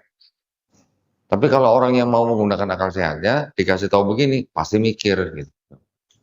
Nah, rata-rata tamu yang datang ke tempat saya, Pak, hampir tiap hari saya menerima tamu, baik dari kalangan Kristen maupun kalangan Muslim. Ketika saya suruh baca ini, yang tadi keterangan itu, ada sebagian yang mereka berpikir kemudian nangis. Nangis, ditutup terus nangis. Perempuan gitu biasanya. Saya tanya, kenapa nangis, Mbak? Berarti selama ini saya dibohongin gereja ya. Nah kan Mbak sendiri yang ngomong, bukan saya. Gitu ya. Jadi ya ini hidayah adalah milik Allah SWT. Kita tidak bisa memaksakan sesuatu yang bisa membolak-balikan hati manusia, hanya Allah SWT. Biarin saja mereka mau ngotot, mau ngeyel, mau kekeh, itu urusan mereka. Yang penting kita sudah menyampaikan. Tugas kita adalah menyampaikan walaupun hanya satu ayat. Gitu ya. Insya Allah. Alhamdulillah, silakan. Ya, silakan. Nah, dari gua ada satu. Oh, ini dulu ya. Silakan. Ya, Assalamualaikum warahmatullahi wabarakatuh. Waalaikumsalam. Ya, saya Saida Nurbebi dari Rumah Tahfiz Intensive Center yang ada di Simpang Selayang, kok. Jadi pertanyaan saya, ini minta penjelasan sih, kok, tentang Kristen, tapi saya kemarin ada lihat di sosial media, dia melabel itu Kristen Ortodoks, kok. Jadi dari segi ibadahnya itu menutup aurat, baru ruku, sujud, tapi yang di depannya adalah salib dan megang Alkitab. Itu apa dan bagaimana ya, kok? Terima kasih. Assalamualaikum warahmatullahi wabarakatuh. Waalaikumsalam warahmatullahi wabarakatuh. Ya, jadi kekristenan secara umum sampai tahun 1054, nah 1054 baru pecah yang namanya Kristen Ortodoks dan Kristen Katolik. Tahun 1054. Yang menyebabkan mereka berpecah selain daripada masalah manajemen gereja, pimpinan gereja, itu mereka juga punya akidah yang sedikit berbeda. Perbedaannya tipis. Ortodok mengatakan bahwa Roh Kudus berasal dari Bapa saja. Katolik mengatakan Roh Kudus berasal dari Bapa dan Anak. Ritualnya juga mirip-mirip sebenarnya. Karena dulu memang asalnya sama dari gereja patriarki gitu. Gereja patriarki itu mereka punya beberapa cabang. Ada di Roma, Alexandria, Yerusalem, Antiokh, dan Konstantinopel. Kelima itu yang mempengaruhi timbulnya Ortodok dan Katolik. Kalau Mbak tadi melihat bahwa di Katolik juga mereka menutupi aurat, gitu kan? Ritualnya juga mungkin khusyuk atau bagaimana gitu. Tetapi mereka tetap mempercayai Trinitas, Mbak. Nah, jadi mereka menutup aurat, iya, tetapi tetap akidahnya akidah Trinitas. Jadi tetap aja itu jauh dari Islam. Di dalam Islam kita menghukumi Kristen, mau itu Ortodok, mau itu Katolik, mau itu Protestan, sebagai perbuatan syirik dan orangnya musyrik. Gitu Mbak ya. Cukup?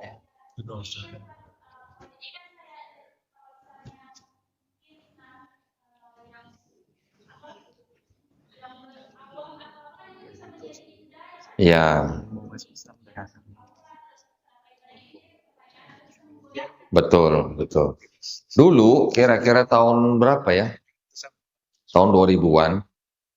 ada kelompok Kristen Arab ya yang tadi disebut ortodok itu mencoba berusaha memperkenalkan Kristen ortodok Arab ke Indonesia.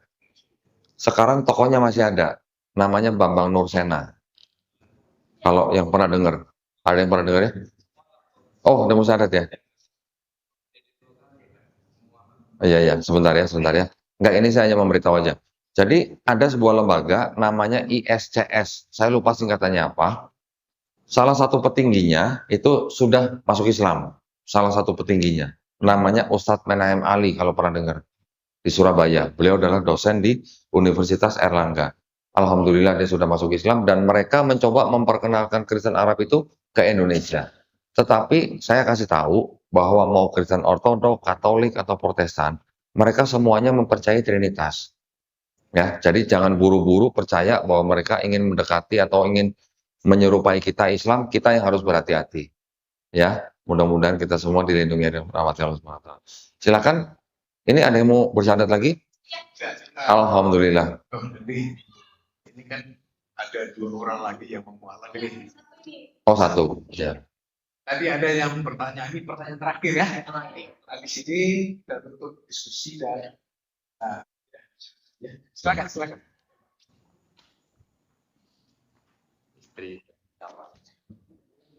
Assalamualaikum semuanya, nama saya Balkis. Pak Dondi, saya izin bertanya kan Pak, sebenarnya hampir sama juga pertanyaan saya mengenai yang saya tahu mengenai Kristen Ortodoks itu kan berasal dari Rusia ya Pak, sama negara Kazakhstan kalau nggak salah. Nah, tadi sudah sebagian terjawab. Nah, kemudian kalau untuk Yahudi sendiri yang pernah saya lihat di YouTube ya Pak ya, mereka juga menggunakan cadar. Nah, itu kenapa bisa seperti itu ya Pak? Nah, pertanyaan saya yang kedua, seperti di Turki kan Pak, kalau di Turki kan kebanyakan juga yang saya tahu di informasi luar, tapi saya nggak pernah ke Turki sih sebelumnya. Banyak mayoritas Muslim itu memelihara anjing. Nah itu hukumnya seperti apa ya Pak? Nah kalau untuk yang negara Rusia dan Kazakhstan itu, yang mereka menggunakan hijab itu, apakah ada unsur dari faktor politik Pak? Jadi Ya, pertanyaan yang saya apa? ada 2. Rusia dan Kazakhstan kan mereka kan Muslimnya kan ortodoks Pak. Maksudnya Kristennya ortodoks menggunakan jilbab. Itu sebenarnya tadi pertanyaan hampir sama. Nah, apakah di situ ada unsur faktor politik? Nah, pertanyaan kedua, kalau yang saya lihat di YouTube rata-rata, tapi saya kurang tahu ya Pak. Saya melihat orang Turki itu banyak yang memelihara anjing. Nah, itu hukumnya seperti apa ya Pak? Bisa Baik. dijawab. Terima kasih Pak. Ya, baik. Ya, jadi kalau yang ortodoks, kalau Mbak tadi bilang Rusia itu bukan pusat, awalnya bukan Rusia malah. Nah, Rusia malah di bawahnya gereja ortodok yang pusat. Mereka malah membawai Rusia. Rusia menjadi gereja ortodok memang yang paling besar di seluruh dunia. Bahkan ortodok Amerika pun di bawahnya Rusia. Memang Rusia menjadi tempat bertumbuhnya Kristen ortodok yang paling besar di dunia. Kalau misalnya ada yang pakai cadar dan segala macam, ya itu memang sudah timbul dari budaya Timur Tengah. Ya, di dalam kitab mereka sendiri ini, walaupun yang disebut dengan Paulus itu juga masih mengajarkan menggunakan kerudung. Wanita yang tidak berkerudung malah disuruh cukur rambut, disuruh botak gitu. Nah, jadi itu berasal dari tradisi-tradisi yang Timur Tengah. Kalau tadi bertanya, Muslim banyak yang memelihara anjing di Turki. Nggak cuma di Turki, di Maroko juga boleh. Ya. Itu karena mereka mengikuti mazhab yang berbeda. Kita di Indonesia kebanyakan mengikuti mazhab Syafi'i, betul ya? Hukumnya terhadap anjing jelas bahwa air liurnya najis. Yang di negara lain, di Maroko mungkin mereka mengikuti mazhab yang membolehkan. Jadi hanya perbedaan mazhab saja, ya, bukan beda Islamnya, bukan, perbedaan mazhab.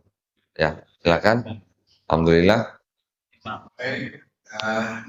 Dengan berakhirnya pertanyaan terakhir, maka diskusi kita ini dan dari Presiden Arif. Ya. Terima kasih. Sama-sama. Alhamdulillah. Untuk diskusinya di nomor 2. Assalamualaikum warahmatullahi wabarakatuh. Waalaikumsalam warahmatullahi wabarakatuh. Ya, di sini lagi tadi ya.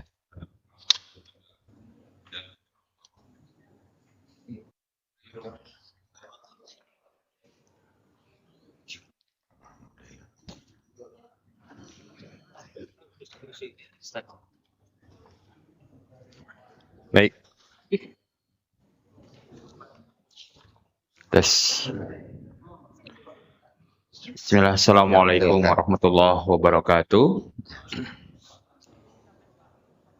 Alhamdulillah, tadi kita sudah mendengar kajian yang atau diskusi juga dengan Koh Dondi, dan sebelumnya kita juga menyaksikan proses syahadat saudara seiman kita tadi yang pertama, dan seperti yang kita sampaikan sebelumnya bahwa ada satu lagi yang alhamdulillah sudah berhadir pada malam hari ini.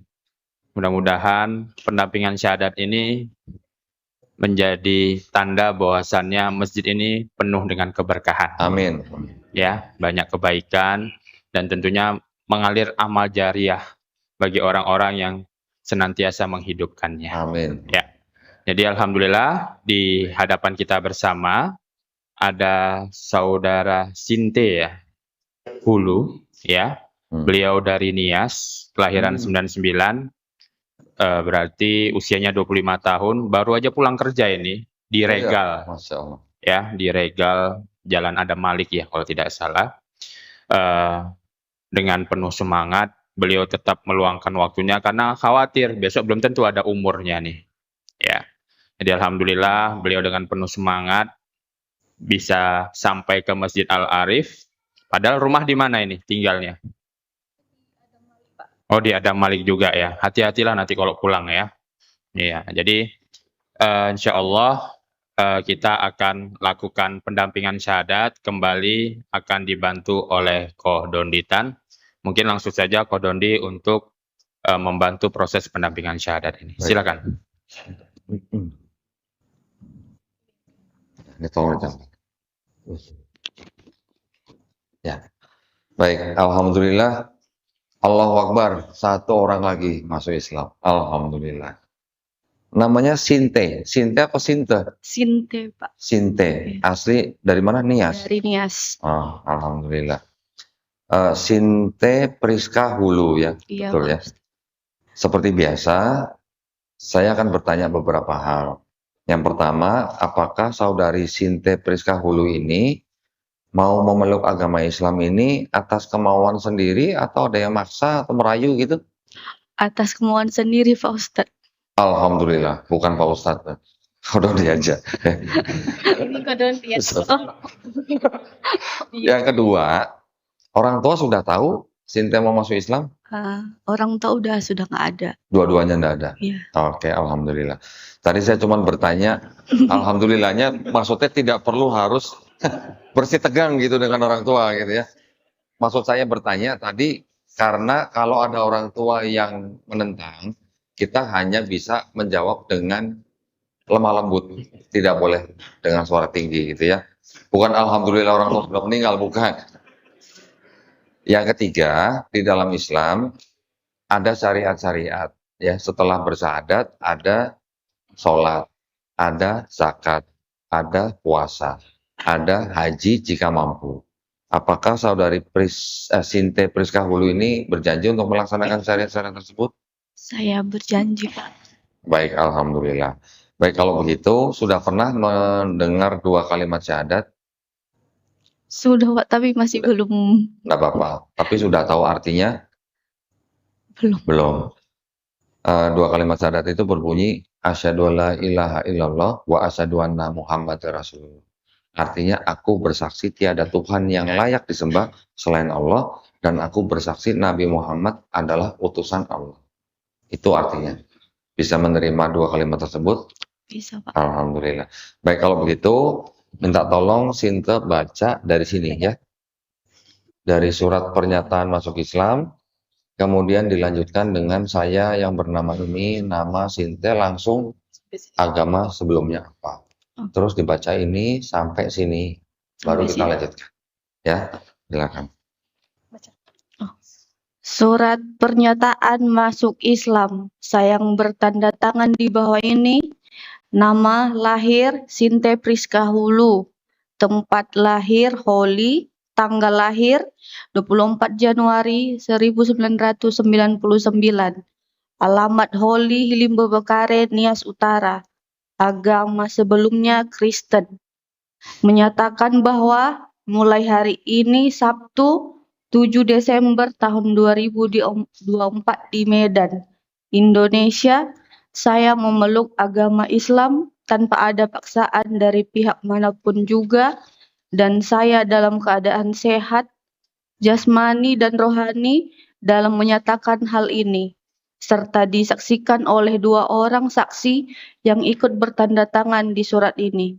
Dan semenjak surat ini ditandatangani, saya menyatakan meninggalkan semua kepercayaan saya sebelumnya, serta saya menitipkan kepengurusan jenazah saya agar diurus dan dimakamkan sesuai syariat Islam. Baik, kita sekarang lanjutkan dengan pembacaan 2 kalimat syahadat. Sinte ikuti ya 2 kalimat syahadat yang akan saya tuntun. Setelah itu kita lanjutkan dengan terjemahan bahasa Indonesia. Sinte bisa telunjuk jarinya diangkat ke atas yang kanan. Nah, ini menunjukkan ketauhidan. Ya, ikutin ya kata saya. Bismillahirrahmanirrahim. Asyhadu alla ilaha illallah wa asyhadu anna Muhammadan Rasulullah. Aku bersaksi tiada Tuhan yang layak disembah selain Allah. Dan aku bersaksi Nabi Muhammad adalah utusan Allah. Alhamdulillah. Allahu Akbar. Allahu Akbar. Allahu Akbar. Alhamdulillah, sekarang saudari Sinte sudah sah menjadi seorang muslim. Ada beberapa hal yang ingin saya sampaikan. Yang pertama, setiap manusia yang lahir sebenarnya dia fitrah. Fitrah artinya dia seorang muslim. Dia menjadi Yahudi, Nasrani, atau Majusi karena orang tuanya. Ketika orang itu mendengar Islam, menerima Islam, dan mau memeluk Islam, orang itu sebenarnya tidak pindah agama, ya. Jadi saudari Sinte ini sebenarnya bukan pindah agama, tapi kembali ke fitrahnya manusia sebagai muslim, ya. Dan insya Allah semua dosa-dosa Sinte dari mulai akil balik sampai hari ini bersyahadat, insya Allah dihapuskan. Masya Allah. Jadi seperti bayi baru lahir. Dosanya 0, Masya Allah. Ya. Tetapi semua kebaikan yang pernah dilakukan dari akil balik sampai hari ini tetap dicatat sebagai pahala kebaikan. Nah, karena dosanya 0, minta tolong doain kita semua di sini. Ya, doain kita semua supaya kita istiqomah dan husnul khotimah. Ya, amin ya rabbal alamin. Baik, terima kasih. Selamat buat Sinte Priska Hulu. Mudah-mudahan nanti bisa belajar Islam secara bertahap ya, step by step, pelan-pelan, yang penting bisa menjalankan Islam dengan baik. Nanti dibantu dengan Mu'alaf Center Indonesia Peduli. Barakallahu fikum. Terima kasih banyak semuanya. Assalamualaikum warahmatullahi wabarakatuh. Waalaikumsalam warahmatullahi wabarakatuh. Ya, silakan kembali, nanti bisa ibu-ibu mungkin bisa menyambut beliau dengan pelukan biar terasa keislaman beliau yang mendapatkan. Oh iya, Masya Allah. Ya, ini ada penyerahan sertifikat ya dari Masjid untuk Wadoni mungkin. Oh, Masya Allah. Ada biar selalu diingatlah bahwa saya berdiri. Wadoni pernah mampir ya, dan memberikan inspirasi kepada jemaah di Masjid Al-Anis Komunitas B2 ini. Alhamdulillah. Jadi ini silakan diterima yang Korea untuk sebagai Ramadan. Sertifikatnya bisa digadein nggak? Oh, itu nggak bisa ya? Pengurus. Alhamdulillah. Sekalian. Urus sekalian foto kita. Teman, karena sering lihat teman sholat, sering lihat teman ngaji. Saya pergi dari rumah, saya udah bulatkan hati untuk masuk ke